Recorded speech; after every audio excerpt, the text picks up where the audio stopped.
Bonjour à tous et bienvenue dans un nouvel épisode du Bidon Collé. Aujourd'hui je suis avec Hugo, on va débriefer ce premier week-end du Tour de France. Alors Hugo, un premier week-end incroyable. Oui, en Italie, c'était vraiment super.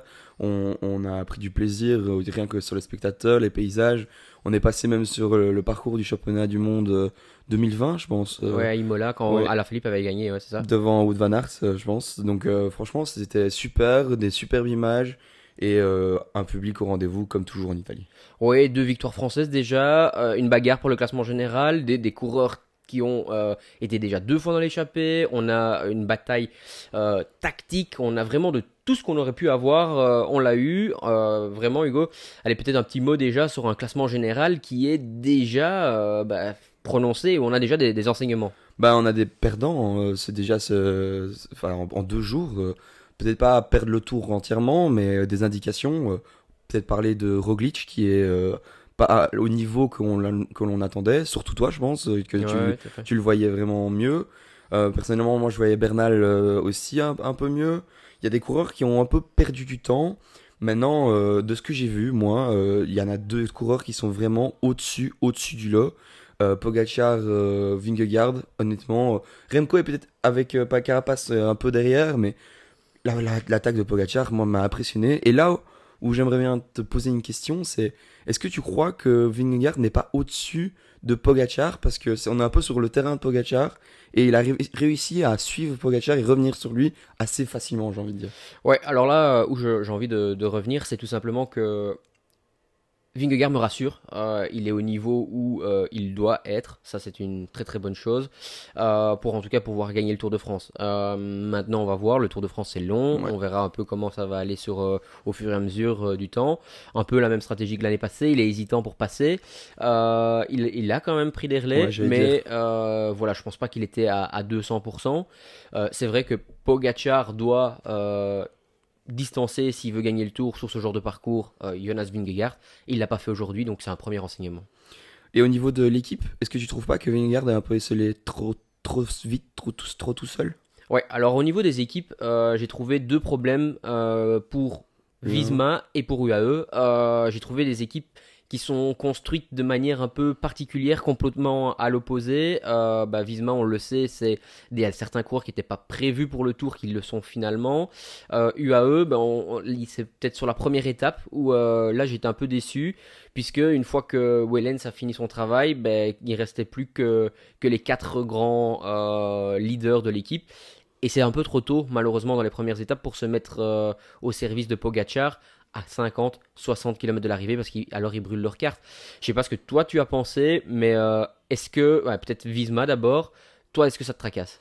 Moi, ça me tracasse très fort parce que même Nico Kelderman, au moment où il devait être là, il n'était pas spécialement là. Il est tombé, ouais. Oui, il est tombé, je sais bien, mais enfin, le problème, c'est que si un coureur tombe, et ça arrive toutes les étapes, j'ai l'impression, depuis le début de l'année. Donc, même Wout van Aert, on l'a vu prendre un relais dans la première ascension de la bosse finale, on va dire. Eh ben, il a pris le relais, mais tout de suite après, il s'est relevé. Bono, c'était peut-être celui qui me rassure le plus. Mais et Jorgensen, en tout cas, c'est sûr, il est comme équipier. Il n'y avait pas de double leader directement. Bah, c'est quand même peu quand on voit en face. Moi, j'ai du mal à croire que on pourra rivaliser et on va certainement se retrouver souvent avec, allez, on va dire Adam Yates qui était très très fort aujourd'hui. Moi, je trouve que c'est toujours le leader numéro 2 de chez UAE. Almeida, Pogacar face à un seul coureur de chez Visma. C'est un peu difficile. À mon avis, on va jouer tactiquement plus tard. Mais ce qui est bien pour Vingegaard actuellement, c'est qu'il y a toujours Remco Evenepoel et Carapace qui sont là et qui vont pouvoir peut-être rivaliser avec ces coureurs-là plus tard dans la semaine, quoi.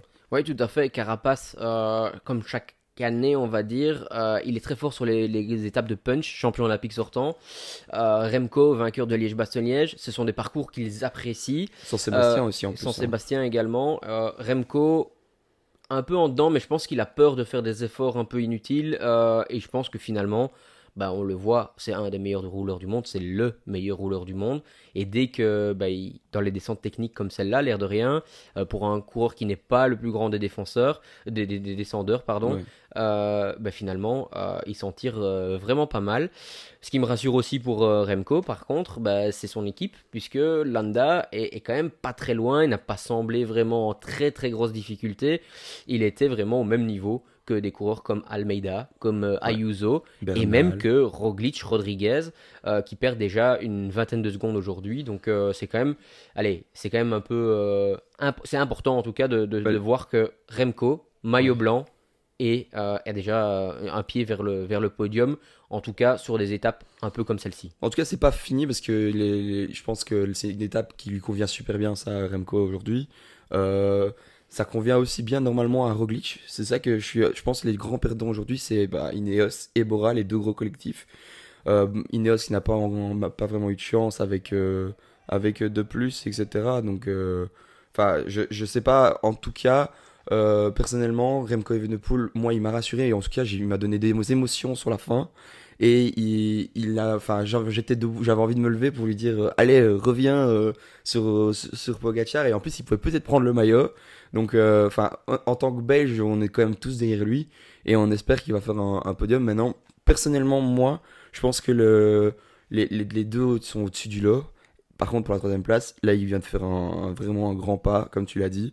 Mais j'espère qu'il va pas craquer. Surtout moral. Oui, Alors, il faut savoir que 20 secondes sur un Tour de France, ça représente rien. ouais. Je pense que ce soit Vingegaard ou Pogacar, bah, tout simplement ont mis un gros coup de massue sur la majorité des coureurs, sauf sur Carapace et Remco.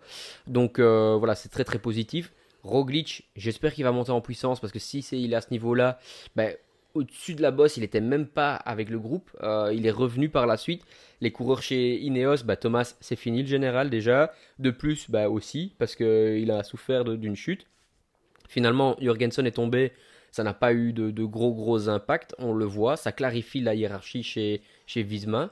Bah, c'est une très bonne chose. Je pense qu'on va avoir un tour Et, exceptionnel parce que Vingegaard et Pogacar vont être très proches l'un de l'autre. Remco Carapace, finalement, sur des ascensions courtes aussi. On verra sur les ascensions un peu plus ouais, longues. on verra mardi, je pense que c'est le Galibier. Donc, ça, ce sera très important pour Remco Evenepoel de voir s'il pourra suivre les deux autres. Maintenant, j'ai un peu l'impression que ça va vraiment être un duel ce Tour de France et que bah, les autres seront les arbitres parce que à tout moment, ça va se regarder beaucoup entre Pogacar et Vingegaard et permettre justement à des coureurs comme Remco Evenepoel de rester au contact jusqu'au premier chrono, par exemple, qui pourra peut-être prendre le maillot ce jour-là. Et même, honnêtement, même demain, c'est un sprint, ça se joue à la place le maillot. Est-ce que un Remco Evenepoel n'a pas envie d'aller peut-être avoir le maillot une fois, une seule étape, peut-être que ce sera la seule?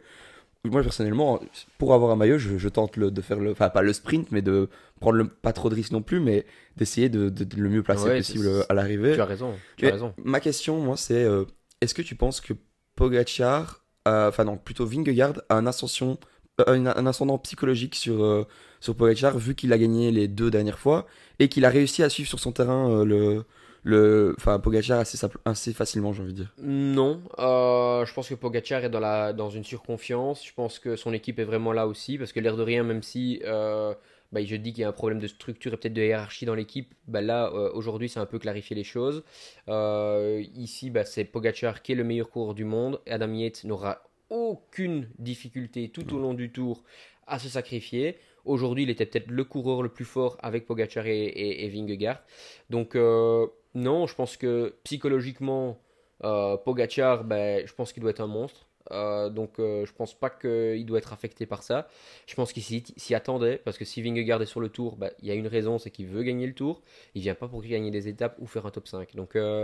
Donc non, je pense pas. Par contre, Vingegaard, lui, a psychologiquement gagné des points Ouais, et s'est rassuré. Donc ça, c'est une très bonne c'est chose. un boost psychologique pour lui, j'en suis sûr, Ouais, et même pour l'équipe qui est dans une mauvaise passe, j'ai envie de ouais, dire. tout à fait. Et même hier, enfin maintenant peut-être passé avec quelques coureurs qui ont performé sur le week-end. Wout van Aert fait troisième, alors qu'il savait pas du tout son niveau où il en était. On l'a vu très avec plein d'émotions. je pense que c'est une équipe qui cherche même tous les petits points de bonheur qu'ils peuvent avoir pour essayer de remonter la pente. Je pense que ça, il y a beaucoup de choses vont arriver de bon de ce côté-là. Ouais, tout à fait. Il y a eu des très bons coureurs qui se sont rassurés, d'autres qui se sont un peu, malheureusement, c'est fini un peu le classement général. On peut rassurer dans les points positifs. On voit une équipe Lotto Destiny très positive avec un Maxime Van Gils qui était quatrième au général ce matin, qui a perdu un peu des places, mais qui est toujours dans le groupe juste derrière. Ouais. On voit même au niveau des sprinters, par exemple des Arnaud Delis, Mats Pedersen qui n'ont pas l'air de souffrir dans les bosses, ce qui est quand même très très bien. On voit Carapace qui aussi, l'année passée, il sort d'une année Ouais. très très compliquée. Donc voilà, moi je pense qu'il y a pas mal de très beaux coureurs. Et puis après, on va en parler maintenant. Les déroulements d'étapes font que on a des très très beaux vainqueurs. Oui, parlons peut-être de la première étape, avec une formation d'échappée qui a duré très très longtemps. Tout le monde voulait y être, c'était très nerveux.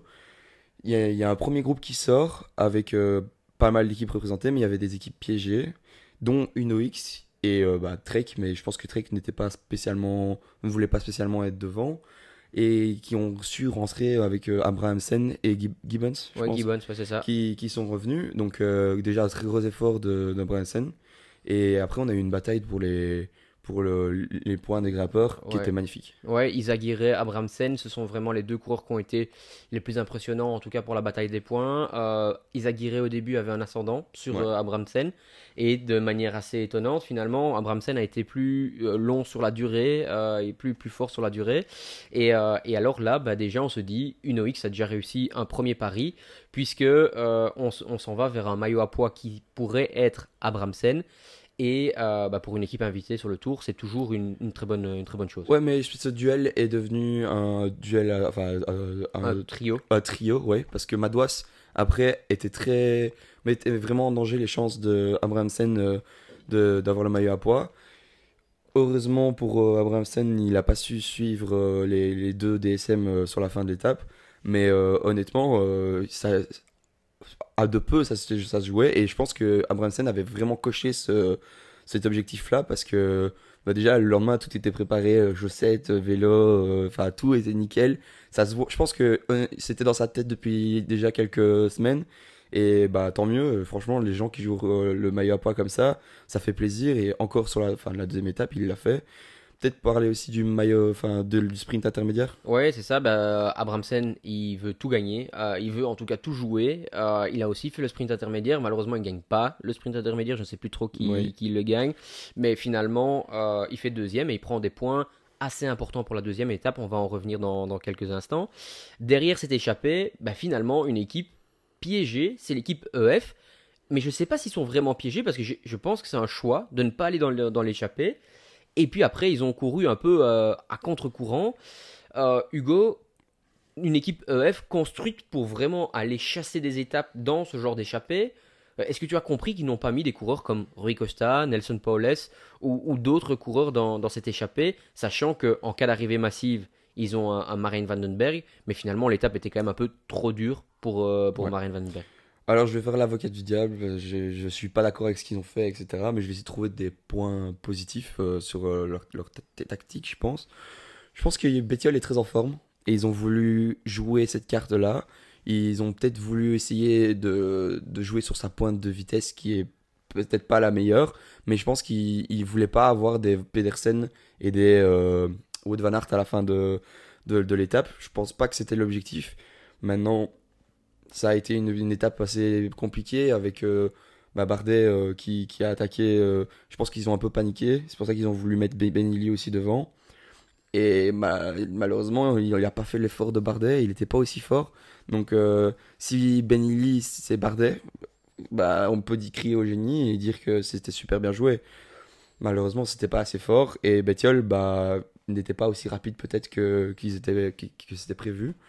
Donc, ça a pas abouti, mais c'est vrai qu'après, rerouler sur Bardet et sur Van Den Broek, c'était compliqué. Je suis un peu triste de cette décision et j'aurais préféré mettre un homme devant, comme tu l'as dit. Maintenant, c'est bien aussi d'avoir une équipe derrière pour rouler, parce qu'on l'a vu sur la deuxième étape. Un début d'étape, quand il n'y a pas une équipe qui roule, c'est très lent, c'est très C'est très long ennuyant. et ouais, il y a moins de fun. Ouais, il y a moins de fun. Donc, pour le spectacle, c'était bien. Maintenant, ça s'est joué vraiment de peu aussi, hein. Il y a quoi, 6 secondes, je pense, entre Ouais, 5, 5 secondes. Donc, si Bettiol gagne le sprint du peloton, on peut dire que c'était bien, tu vois. Mais c'est ça, malheureusement, Et qui a pas été. le coup tactique de la part de DSM, alors, du coup, on va en parler aussi, puisqu'au final, ils ont un coureur devant, avec un Frank Vandenbroek qui est impressionnant, Ouais, magnifique, hein, et franchement. qui a fait une étape monstrueuse. Et puis finalement, Romain Bardet sort, revient devant, avec Vandenbroek qui l'a attendu, et finalement, ils vont au bout à deux. Euh, on a vraiment l'impression que c'était du Pro Cycling Manager, quoi. Ça Ouais, devient, ouais, c'est de la PlayStation, c'est de la tactique. c'est la tactique parfaite, et ça, c'est quelque chose à montrer dans les écoles de cyclisme. Bah ouais, je pense que ce qui est fou, c'est que personne n'a réagi sur l'attaque de Bardet. Tout le monde s'est dit on va le laisser aller. Ça déjà, calculer ça, c'est compliqué. Personnellement, je pensais que quelqu'un allait réagir ou que les équipes allaient réagir. Même Visma a fait j'ai l'impression, un faux train. C'était plutôt peut-être pour essayer de faire passer Van Aert, qu'on n'était pas sûr. Mais je doute que ce soit ça. Je pense que ça allait arranger un peu de laisser les gens. Bah, malheureusement, c'est dommage parce qu'ils font troisième. Pour moi, c'était eux qui devaient gagner cette étape-là. Et en plus, devant, Van Broek était vraiment très très fort. À chaque fois qu'il prenait un relais, bah, Bardet, c'était dans le rouge qu'il était. Donc, moi, j'étais vraiment impressionné. On savait qu'il était fort déjà avant le Tour de France, mais pas de cette manière-là. Ouais. Et là, moi, je pense qu'on va le revoir encore dans les prochaines semaines. Peut-être pas dans les prochains jours, mais il a un moteur qui était énorme et il a des qualités, même pour grimper. Il a quand même su grimper. Il est revenu sur les autres, il les a tous lâchés. Bah, chapeau, honnêtement. Et DSM, encore une fois, vraiment magnifique. On peut pas faire mieux comme course. Ouais, tout à fait. Alors, fin d'étape avec Romain Bardet, vainqueur d'étape, maillot jaune, Maillot jaune. premier maillot jaune de sa carrière. On avait justement fait un grand débat avec lui sur une des vidéos précédentes. Puis finalement, Vandenbroek, maillot vert et meilleur jeune. Le maillot de meilleur jeune sera Van porté Gils. par l'après par Maxime Van Gils. Et Abramsen, meilleur grimpeur de cette étape. Et prix de la combativité également. Donc si on regarde, C'est pas Van Broek qui a la prix de la combativité. Van Den Broek qui a la combativité aussi. Et donc si on regarde un très très beau podium. Ouais, Sur cette étape-là, j'aimerais bien quand même mentionner que très tôt, il y a eu un coup de chaud sur la part de Cavendish. Cavendish qui a eu toute la peine du monde pour atteindre l'arrivée. Il y a eu 39 minutes. Cavendish, attendu de toute son équipe, mais il n'y a pas que lui. Et Cavendish était malade, ça se voyait, il a revomi sur le vélo, on a des images où il vomit sur le vélo. Et puis après, il y a des coureurs comme Ricard, comme Jacobsen, Jacobsen. qui sont eux au même niveau que Cavendish. On se dit quand même que pour certains de ces coureurs-là, le tour va être long et ils ont intérêt à scorer très vite parce que sinon, la haute montagne, ça va être très compliqué. Ouais, bah Jacobsen, je pense que, honnêtement, personnellement, je pense que c'est dans son contrat que ça a été mis. Parce qu'il a l'air en méforme totale. Encore aujourd'hui, on s'est dit, il était tout seul à Pampa. Putain, ça va être long, quoi. Une étape, c'est déjà compliqué. Alors, quand t'es tout seul au milieu. Enfin, on voit que le peloton, ça rigole et tout ça. Mais je pense que lui, il rigolait pas encore aujourd'hui. Et demain, je sais pas si il a la prétention de se dire, je peux faire une place ou quoi. Ah, j'espère, parce que sinon, Mais honnêtement, là, ça va être compliqué. Si c'est tout le Tour de France comme ça, encore mardi c'est Galibier, je sais pas comment ça va se passer, quoi. ouais, tout à fait. Passons à la deuxième étape. Deuxième étape, échappée beaucoup plus rapide. Et là, on se retrouve avec deux coureurs de chez Arkea. Premier renseignement de cette étape. Ouais. Encore une fois, Abramsen qui se retrouve devant. Et là, on a deux coureurs qui ont raté l'échappée. On a enfin aussi Axel Laurence. On a plein de très bons Ouais. coureurs devant. Et là, on a aussi pas mal de coureurs qui ont lâché l'échappée, qui ont raté de peu. Van Moor et Michael Matthews qui sont restés longtemps en chasse-patate. Et l'équipe DSM qui a mis le coureur Bram Walten devant, qui n'est pas leur meilleur grimpeur, loin de là, et qui finalement s'est relevé. Mais là, l'équipe DSM a choisi de ne pas contrôler l'échappée, puisque le premier coureur au classement général était à plus de 15 minutes. Voilà. Moi, je pense que que ça a là, été super bien géré au début. Au niveau de l'échappée, on a laissé partir les personnes qui étaient les plus loin, on va dire, au général. J'ai vu, ils sont tous entre 60 et 70e dans l'ordre. Donc, c'est super bien joué de DSM. Et je vois pas qui voulait. Personne n'avait l'intention de rouler parce qu'il y avait beaucoup d'équipes représentées devant. Malheureusement, bah, l'auto, ils ont un peu foiré. Ils auraient dû mettre quelqu'un devant. C'est dommage, mais moi je suis un peu déçu aussi que Arnaud Delis ne fasse pas les points Du maillot vert. du maillot vert. Parce que je trouve que même si. Enfin, c'est bête, mais tu gagnes demain, bah, tu as des points sur le maillot, tu as d'office le maillot vert, tu peux le porter. Donc, c'est des petits points, peut-être des efforts, mais il a l'air d'être en forme, donc c'est ça que je trouve ça dommage. Et Van Gils a l'air d'être vraiment dans le top de sa forme. Campenars aussi. Hein. Campenars aussi, qui est un très bon lieutenant pour gérer l'équipe, je trouve. Il a l'air de donner des indications devant, etc., le placement. Franchement, chapeau. Enfin, franchement, j'ai adoré cette équipe, mais c'est dommage de ne pas avoir mis un homme devant. Et on peut parler quand même après d'Abrahamsen qui a encore fait carton plein sur les points, que ce soit maillot à pois, maillot vert, mais surtout du jeu tactique de l'équipe Arkea, qui, à l'image de l'équipe DSM le jour avant, fait une étape magnifique encore. Ouais, tout à fait. Premier et 3 ou 4, je ne sais plus, Ouais. mais bon, quand même très très, très bien placé. Alors, premier passage du mur où là, ben, Axel Laurence avait l'air impressionnant. Abrahamsen avait déjà pété une première fois, Nelson Oliveira, enfin plein de coureurs. Et finalement, ben, ils se sont retrouvés sur le plat et ça s'est joué sur le plat. Et Ouais, là, c'est logique. c'est quand même un peu logique. On regardait l'étape ensemble et ça se sentait que ça allait sortir parce que ben, il y avait déjà une première attaque de la part de Abrahamsen, si je ne me trompe pas. Non, c'était. Je retombe plus sur. Je Bah, saurais plus soit il y a dire eu une combien. première Ouais, attaque et là, Tennyson, c'était. Mike Tennyson, ouais, pardon. Ouais, Et puis très bon. c'était Oliveira qui Ouais, revient.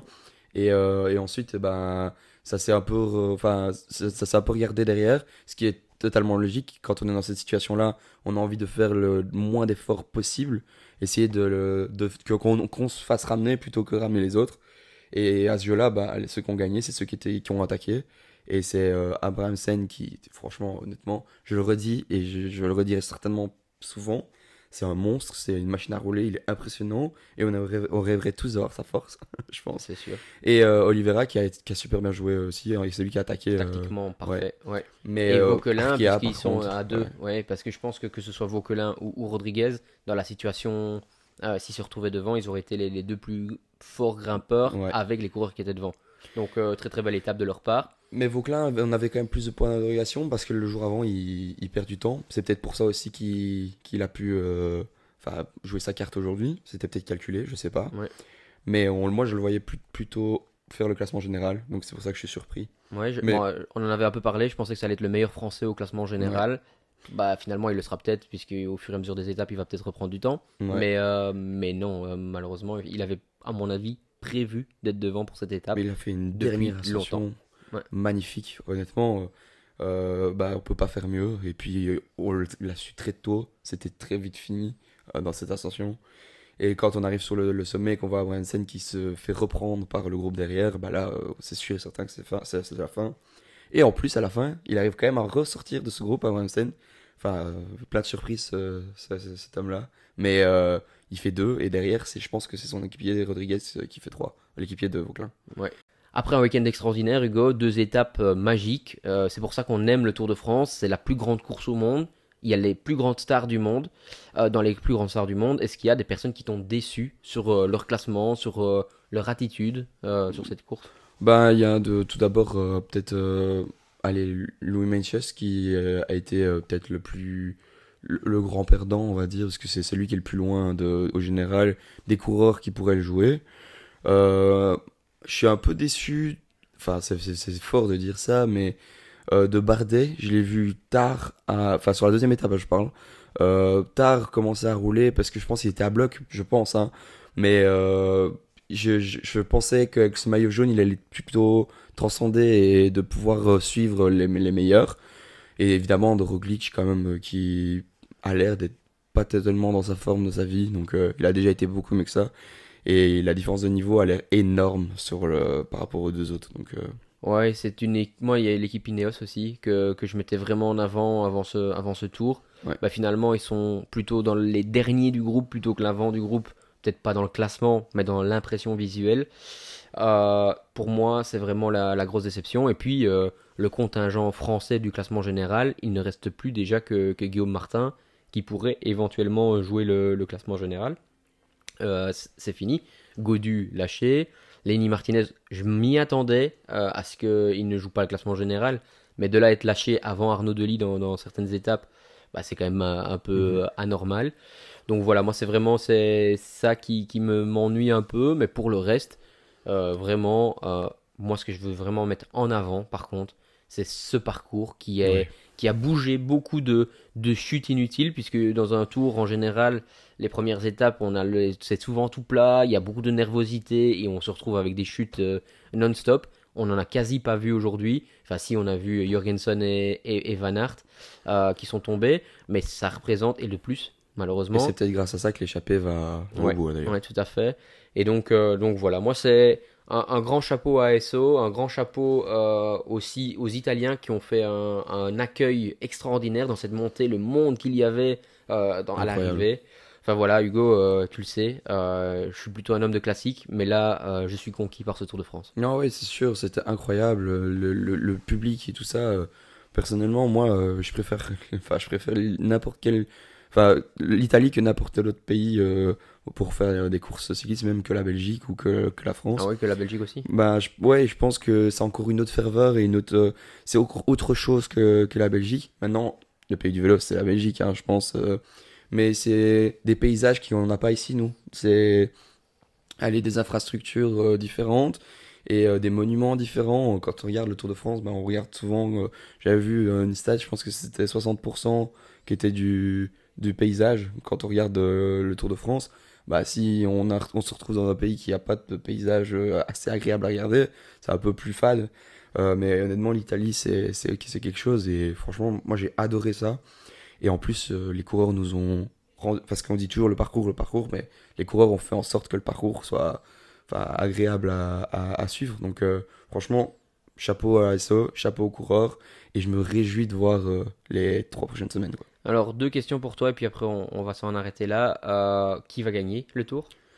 Vingegaard, je change de ce que j'avais dit. Je pense Ouais. que pour moi, là, il est revenu, il a pris dans mes estimations 100% Ouais, moi aussi. Pour de moi ça. aussi, Vingegaard va faire la même chose. Et demain, arrivée sprint. Arrivé sprint, bah, Pedersen a l'air en forme, mais j'ai peur qu'il ait perdu déjà un peu d'énergie sur la première étape, qu'il a essayé de suivre. Et d'ailleurs, je veux le souligner, son attitude d'essayer de suivre et d'aller de se battre jusqu'au bout. Franchement, chapeau, moi j'ai adoré. Il y a des gens qui critiquent Trek, qu'ils n'ont pas mis les hommes assez tôt, ou n'ont pas mis Skuns, etc. Mais personnellement, je pense que Pedersen était à bloc, et même sur la fin, il n'a pas réussi à se refaire la cerise. Donc moi je dis chapeau et j'espère qu'il va gagner celle de demain.